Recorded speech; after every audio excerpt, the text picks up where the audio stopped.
Hello, BookTube! Hey, what's up, guys? My name is Juan. I am just one reader, and today I'm feeling a little bit ridiculous. Warning, I might sing. Bear with me. Today I am doing the I Never book tag, which was created by Lizzie Faye Loves Books. You should go check out her channel and her original video.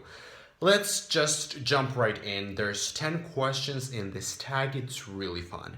Question 1. Question 1 is I never read that. Name a book that you have never read and you feel everyone else has.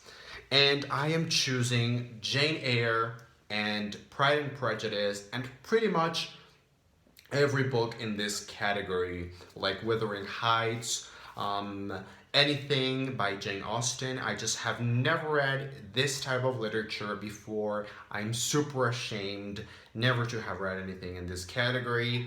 Maybe someday I will be able to remedy that. Question 2 is I never read anything so awesome.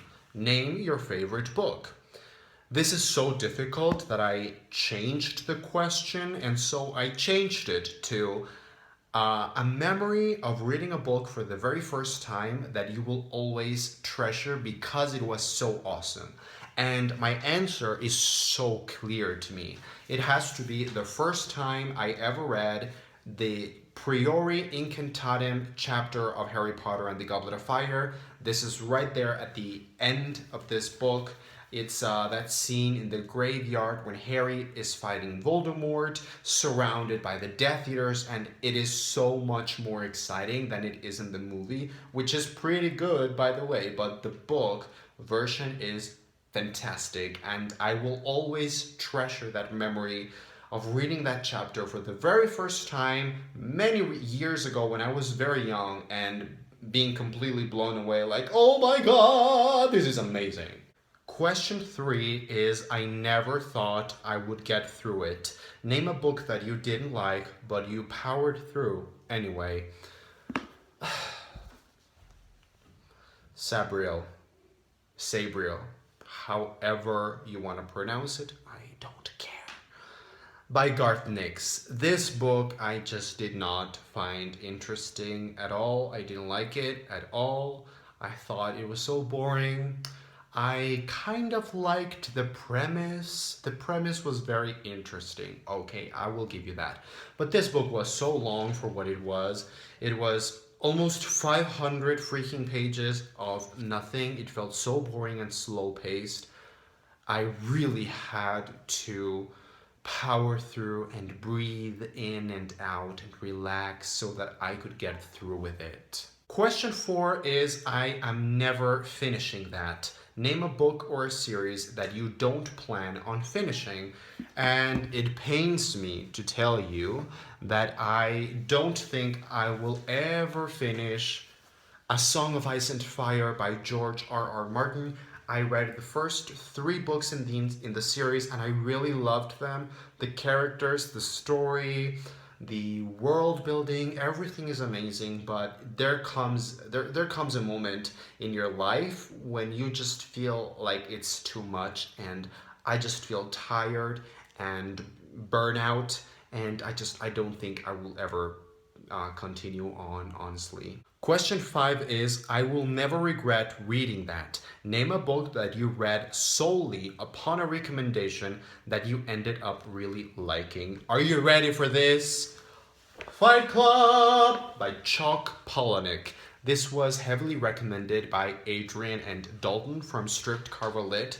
They talk about this book very often, and there's a reason for that. This book is freaking amazing. It's fantastic. It is so intense and literary, and it has amazing quotes. More than anything else, though, this is a book that I think has taught me how to read more critically, how to think in a different light, how to see literature and any book in a different way. And this is something that I feel like Adrian and Dalton from Stripped Cover Lit are constantly making an effort for the rest of us out there to read more critically, and I really, really could not appreciate that more. And this book is a book that I never would have picked up on my own had it not been for them, so I deeply appreciate that recommendation. Question 6 is I would never do that. Name a book character that made choices you didn't agree with or did things that you would never do. And I chose a character that I do not like from a book that I do not like, and that is Paper Towns by John Green. I do enjoy John Green. I think it is important to read John Green because he is an author that is present, he is part of the conversation, and he is an author that many people are reading nowadays, and they have read his books recently. So he is important, whether we like it or not. He is a big deal. Paper Towns, however, oh my god, this book, I'm sorry if this is disrespectful. I'm sorry if I am talking really badly about a book that you love. Just bear with me, this is my opinion. This book was pure garbage to me. No.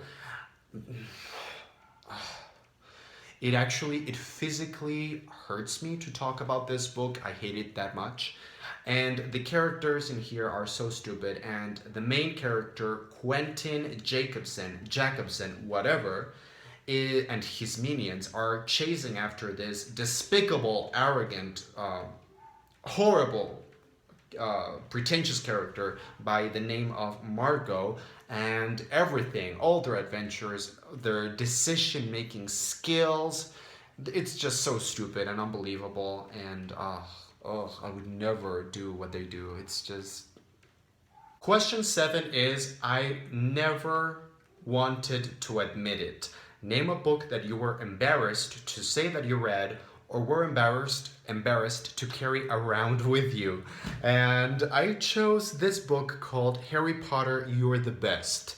This is a tribute from fans all over the world, edited by Sharon Moore, and this is just a collection of letters and pieces of writing that children have written to J.K. Rowling to pay tribute to the Harry Potter books, and they come with drawings and illustrations that these kids have drawn. And I was reading this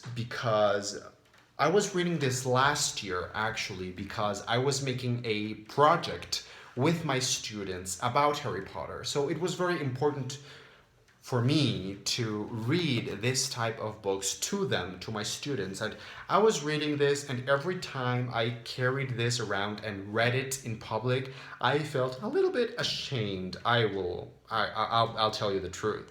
Question 8 is, I never read anything so heartwarming. Name a book or a series that really touched your heart. And I chose The Goldfinch by Donna Tartt. This book is... I really, really, really have like a soft spot for this book. I love it. I can clearly remember a year ago, I think, or 2 years ago when I read it. And I was just so in love with this book. This book really puts you hand in hand with the protagonist, makes you feel real emotions. I just got so attached to the characters and the story, and I was so emotionally invested in this book. I will never forget it. Question 9 is, I never laughed so hard. Name a book that made you laugh out loud. And I've laughed with books a lot, but never have I laughed as much as I did with Tina Fey's Bossy Pants. Oh, Jesus Christ. I was crying with laughter. I was just in tears.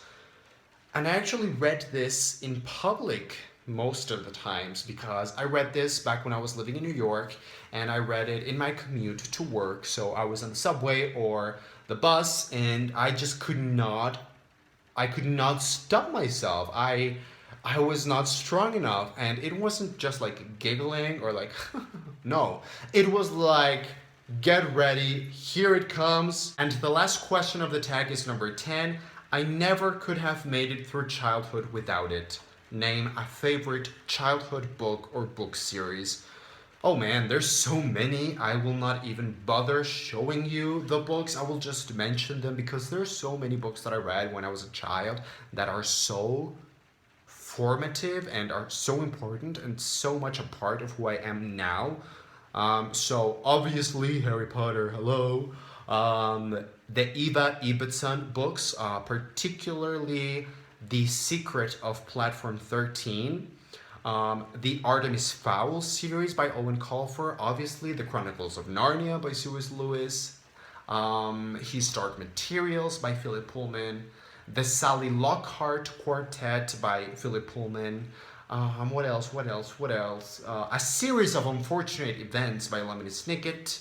What else? I feel like I'm missing a lot. I remember reading a lot of books when I was growing up, and they were so important to me. But those are probably, sorry, excuse me. Those are probably the ones that I remember right now at the top of my head. So yeah, guys, that was it. Thank you so much for watching. You are tagged. If you are watching this video, you are officially tagged. So just do the tag. It's really fun. I will see you on the next video.